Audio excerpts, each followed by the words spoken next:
मैं नई पीढ़ी को कहना चाहता हूं, देश को कैसे बर्बाद किया गया है 1960 में जो इंडस वाटर ट्रीटी हुई है, अगर उसकी बारीकी में जाएंगे तो आप चौंक जाएंगे। यहां तक तय हुआ है उसमें कि जो जम्मू कश्मीर की अन्य नदियों पर डैम बने हैं, उन डैम का सफाई का काम नहीं किया जाएगा, डिसिल्टिंग नहीं किया जाएगा, सफाई के लिए जो नीचे की तरफ गेट है वो नहीं खोले जाएंगे। 60 साल तक ये गेट नहीं खोले गए और जिसमें 100% पानी भरना चाहिए था, धीरे धीरे इसकी कैपेसिटी कम हो गई, 2% 3% रह गया। क्या मेरे देशवासियों को पानी पर अधिकार नहीं है क्या? उनको उनके हक का पानी मिलना चाहिए, नहीं मिलना चाहिए क्या? और अभी तो मैंने कुछ ज्यादा किया नहीं है, अभी तो हमने कहा है कि हमने इसको एबेंस में रखा है और हमने डैम थोड़े खोल करके सफाई शुरू की, जो कूड़ा कचरा था वो निकाल रहे हैं,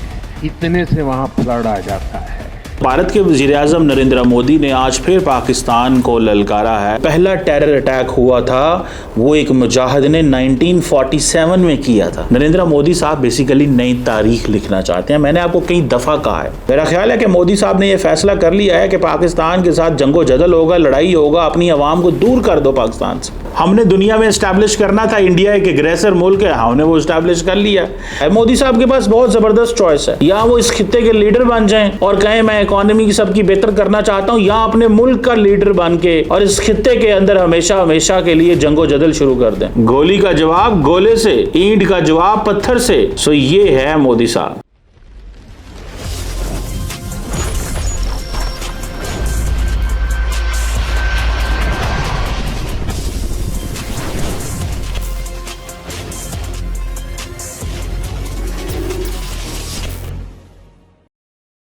जी हेलो दोस्तों, मैं हूं कमर चीमा। उम्मीद है आप लोग ठीक होंगे।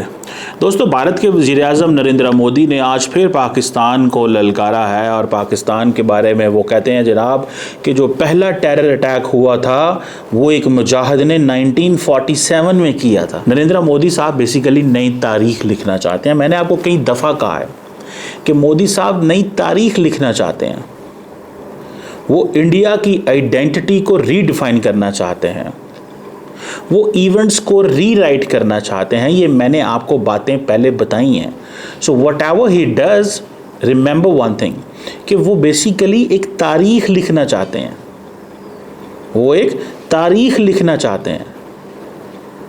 और अगर आप देखें कि वो कह रहे हैं कि पाकिस्तान प्रॉक्सी वॉर में इंडिया को हमेशा से इन्वॉल्व रहा है, ये किस भारतीय वज़ीर-ए-आज़म ने आपसे पहले कहा था कि पाकिस्तान प्रॉक्सी वॉर में इन्वॉल्व रहा है?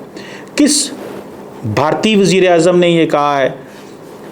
ये जो बातें आप कर रहे हैं, मेरा ख्याल है कि मोदी साहब ने ये फैसला कर लिया है कि पाकिस्तान के साथ जंगो जदल होगा, लड़ाई होगा, अपनी आवाम को दूर कर दो पाकिस्तान से। कोशिश करके देख लें, हम तो अमन की बात करेंगे और आप चले जाएंगे, हम चले जाएंगे। आज से आने वाले 10, 20, 40, 50 साल बाद लोग फिर मिल बैठेंगे, ये बॉर्डर खुलेंगे। मोदी साहब, मैं मोदी साहब को बताना चाहता हूँ, ये बॉर्डर खुलेंगे। हम ना देखेंगे, कोई और देखेगा। 50 साल बाद, 100 साल बाद कुछ अकल वाले लोग आएंगे शायद, जो कहेंगे बॉर्डर खोल देने चाहिए। लड़ाई करके देख ली, 100 साल तारीख में क्या निकाल के देख लिया। सो वो कह रहे जी पाकिस्तानी जो गवर्नमेंट है वो दहशतगर्दों को स्टेट फ्यूनरल देते हैं। वो जिन लोगों को मोदी साहब आप जिक्र कर रहे हैं कि जिन लोगों को आपने हमला किया था, दे वर नॉट टेररिस्ट।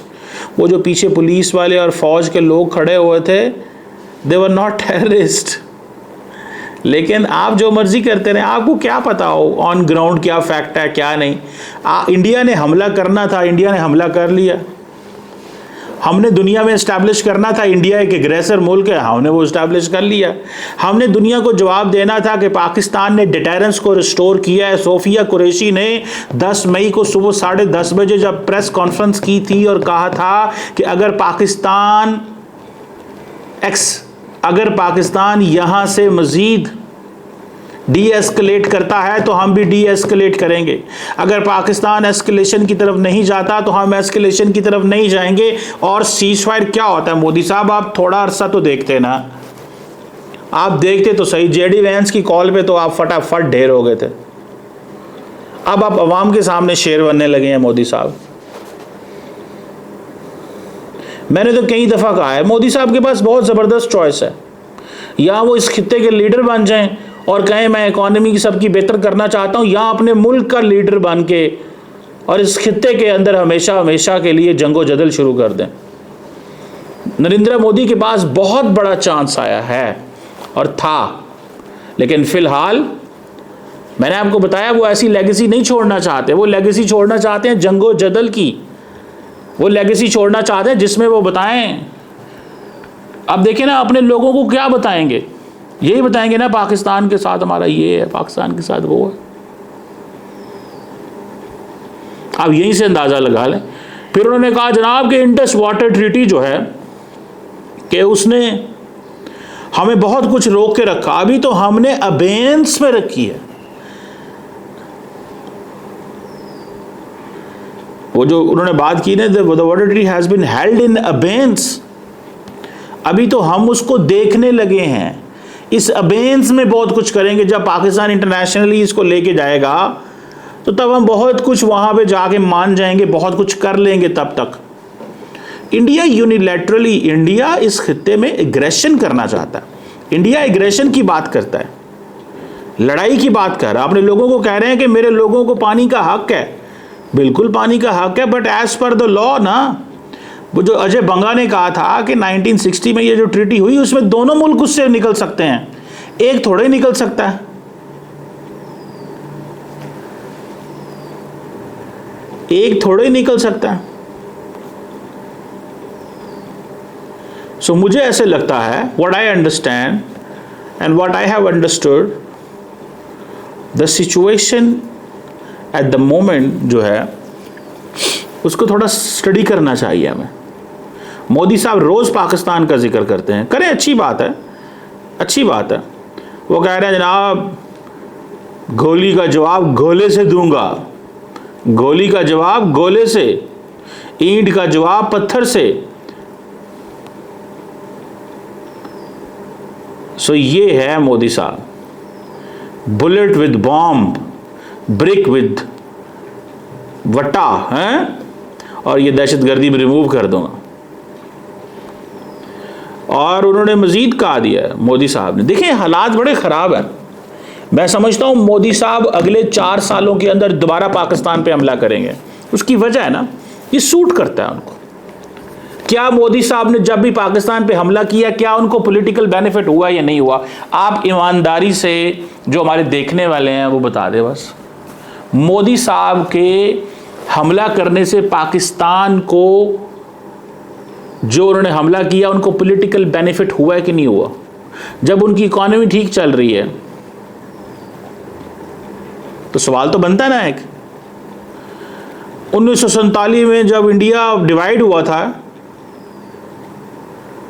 लेकिन उन्होंने कहा इंडिया को 3 हिस्सों में टुकड़े कर दिया गया, और कश्मीरी जो है मुजाहिदीन ने हमला कर दिया, क्योंकि कश्मीर है ही पाकिस्तान का था। आपने कश्मीर पे कब्जा किया। This is what Pakistan has been saying. And then Pakistan तो ये कहता है कि इंडिया यूएन सिक्योरिटी काउंसिल में इंडिया गया था, पाकिस्तान थोड़े गया था। और देखिए इंडिया ये क्यों कर रहा है? इंडिया इसलिए कर रहा है, इंडिया इजराइल को देखता है।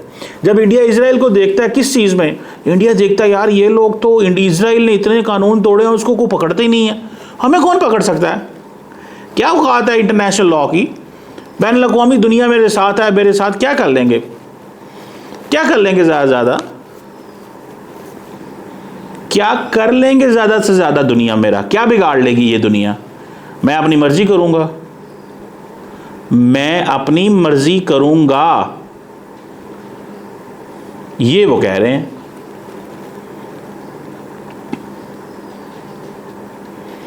This is what he is saying. This is what he has been saying. कि तुम मेरा बिगाड़ क्या सकते हो? तुम मेरा बिगाड़ क्या सकते हो? अब जो इंडिया के अंदर बातें हो रही हैं कि जी 3 हिस्से हमारे कर दिए गए,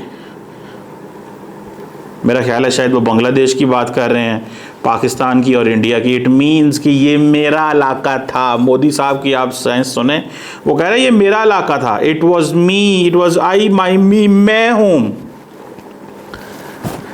फिर कभी कभी कहते हैं कि आप तुमसे हमसे अलहदा हो गए, बस ठीक है तुम अपना काम करो, हम अपना काम करते हैं।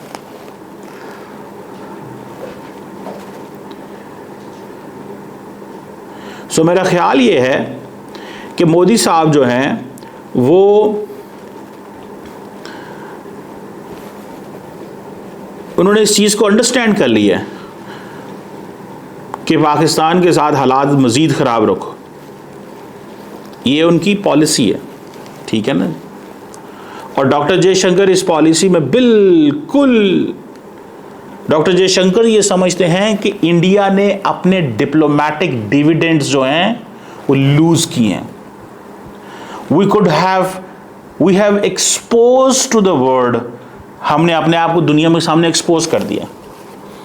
जयशंकर ये समझता है, जयशंकर ये समझता है कि मैंने ये जो एक्सपोज कर दिया दुनिया के सामने, हमने जो डिप्लोमेटिक डिविडेंड्स लिए थे, जो पॉलिटिकल चीज़ें की थी, आज हमारी दुनिया के सामने, आज हमारी क्या वैल्यू रह गई। समझ रहे हैं बात को? This is what he is saying. वो ये कह रहे हैं। सो सवाल तो सिर्फ इतना बनता है ना, और ये सवाल जारी बात है, वो देख रहे हैं, इंडियन लीडरशिप भी देख रही है कि हुआ क्या है।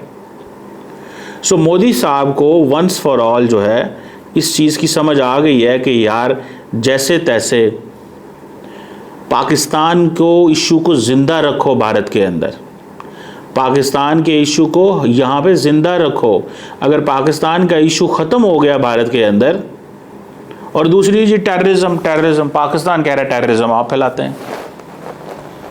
अभी वो उन्होंने आज कहा है अपने लोगों को कि मैंने पानी के लिए, जो पानी हम अगर वो सफाई करवा रहे हैं, मतलब हाँ इस चीज़ को मैं ज़रूर मानता हूँ, जो बात मोदी साहब की सही है। और वो क्या कि इन सो मैनी वेज भारत और पाकिस्तान को इंडस वाटर ट्रीटी को डिस्कस करना चाहिए, और जहां जहां पे नई नई फैक्टर्स को इनकॉर्पोरेट करना हो वो करना चाहिए। लेकिन अगर भारत यूनिलैटरली कर लेगा, और मैं समझता हूं दुनिया बड़ी एक्सपोज हुई है, इंटरनेशनल दुनिया बड़ी एक्सपोज हुई है। वो किस तरह एक्सपोज हुई है? वो इस तरह एक्सपोज हुई है कि वो कह रहे हैं कि भाई साहब, इंटरनेशनल दुनिया ये कह रही है, वो इस तरह एक्सपोज हुई है, वो ये कह रहे हैं भाई साहब कि यार क्या बिगाड़ लिया दुनिया ने हमारा जब हमने कश्मीर का स्टेटस बदला है? बताओ मुझे, कुछ बिगाड़ा है हमने कश्मीर का? कोई बिगाड़ लिया पाकिस्तान का? नहीं। क्या पाकिस्तान ने क्या कर लिया? इनके साथ तो मुस्लिम दुनिया भी खड़ी नहीं हुई थी। ये हैं क्या? ये हैं क्या? इनके साथ तो कोई खड़ा नहीं हुआ था। बात तो मोदी साहब की सही है कि हमारे साथ तो कोई खड़ा नहीं हुआ था, तो फिर उनको तो फायदा होता है इस चीज से, उनको तो मौका मिल गया। वो कहते जब आपके साथ खड़ा नहीं हुआ तो हम इसमें भी इंडस वाटर ट्रीटी में जो मर्जी कर लोगे, तुम क्या कर लोगे? यहां पे पाकिस्तान को सोचना होगा, यहां पे पाकिस्तान को सोचना होगा। अगर पाकिस्तान ने ध्यान ना दिया, पाकिस्तान ने एक्शन ना लिया, तो it will not be situation बेहतर नहीं होगी। पाकिस्तान को हर कीमत के ऊपर एक्शन लेना होगा। पाकिस्तान ने जो कहा है ना, एक्ट ऑफ वॉर, अब वो कह रहे हैं हमने पानी बंद कर दिया, पानी कम की है। बहुत सारी वीडियोस आ रही हैं, कई लोगों की वीडियो आ रही हैं, कहीं नहीं आ रही। There is no actual situation. ये गवर्नमेंट ऑफ पाकिस्तान बताएगी कि एक्चुअल सिचुएशन क्या है, एक्चुअल सिचुएशन क्या है।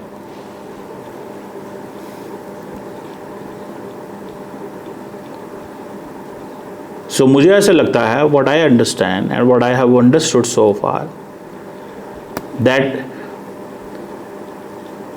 जो सिचुएशन पैदा हुई है हमारे सामने, जो हालात पैदा हुए हैं हमारे सामने, उन हालात को देखते हुए और उस सिचुएशन को देखते हुए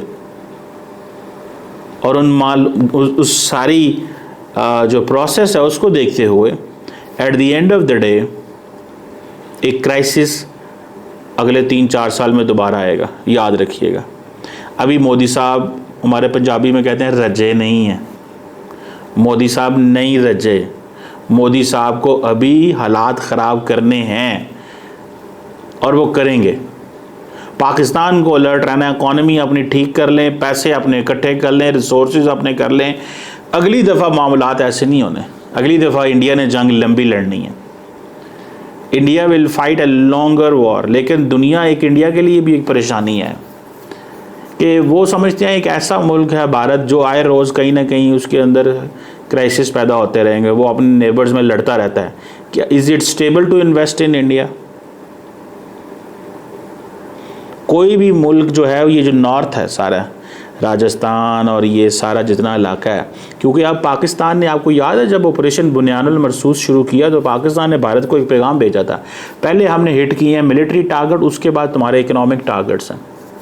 और इकोनॉमिक टारगेट्स में सबसे पहले मुंबई, गुजरात, ये जो उनके इंडिया के जो वो जैसे कहते हैं ना वॉर एरियाज़, जहाँ पे इंडिया के बिजनेसेस हैं, बिजनेस सेंटर्स हैं, उन पे हमले होंगे।